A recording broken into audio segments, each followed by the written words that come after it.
Good evening, traders and investors, and welcome to my Bullions Podcast, your evening wrap-up of today's trading action and economic news. We're diving into the latest movements in gold and silver prices, the impact of recent economic reports, and a closer look at geopolitical tensions affecting the markets.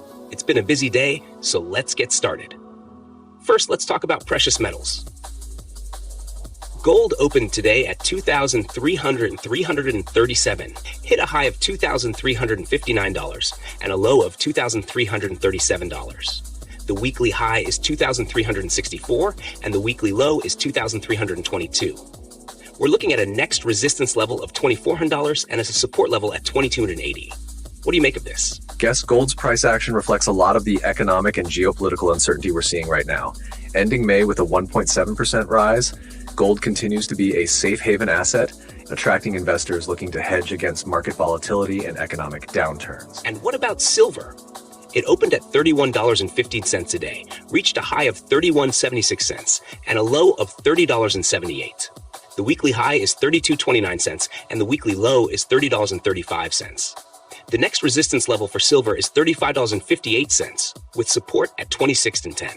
How does silver's performance compare? Silver has had an impressive run this month, up over 17%. This surge is largely due to increased industrial demand and heightened investor interest. With other commodities like copper seeing declines, silver's dual role as both an industrial and precious metal makes it particularly attractive right now. Gold up 1.7% and silver up 17% in May.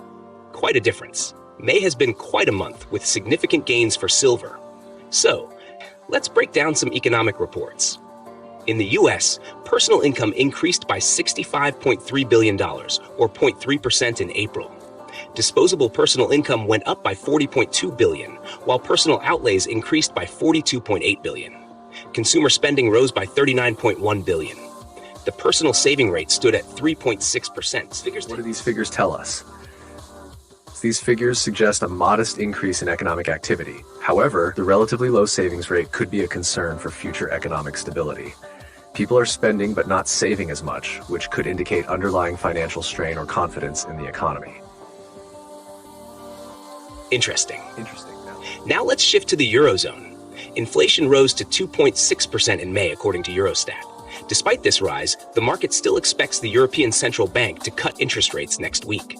Core inflation, excluding energy, food, alcohol, and tobacco, increased to 2.9%. What's your take on this? I guess the inflation data from the Eurozone suggests that while inflation is rising, it's not enough to deter the ECB from possibly cutting rates to stimulate the economy further. The core inflation rise indicates underlying price pressures, but the broader economic context likely supports a rate cut. Analysts have lowered their 2024 oil price forecast for the first time since February, citing lower supply risks from ongoing conflicts in the Middle East and Ukraine. Meanwhile, Chinese tech stocks have entered a correction, with the Hang Seng Tech Index falling more than 10% from its May 20 peak. Meituan and Tencent are the biggest drags on the index. How are these geopolitical factors influencing the markets? Geopolitical factors are having a significant impact. The recent tariffs imposed by the Biden administration on Chinese imports are more than just taxes. They're a tool of geopolitics. These tariffs, while potentially hurting low-income consumers, are crucial for U.S. economic security. They heighten tensions and could lead to retaliatory measures, impacting global trade and economic stability. And what about the recent comments from Dmitry Medvedev regarding the military conflict with the West developing according to the worst-case scenario? How do these geopolitical tensions factor into the market? Medvedev's comments, along with the approval by the USA and Germany for Ukraine to use supplied weapons against Russia, have added to market anxieties.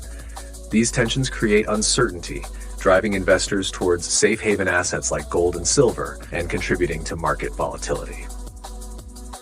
Today's trading and economic reports highlight a mix of challenges and opportunities.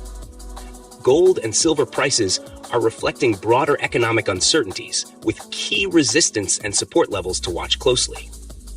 The new GDP figures and unemployment claims suggest a cooling economy, while the latest tariffs add a layer of geopolitical risk that could shape market dynamics in the coming months. Any final thoughts? Traders and investors should stay informed and be prepared for volatility. Diversifying portfolios and keeping an eye on economic indicators will be crucial strategies moving forward. Thanks for your insights, and thank you all for tuning in to my Bullions Podcast. If you enjoyed this episode, don't forget to subscribe to our YouTube channel for more daily insights and expert analysis. Until next time, stay informed and stay resilient. Good night.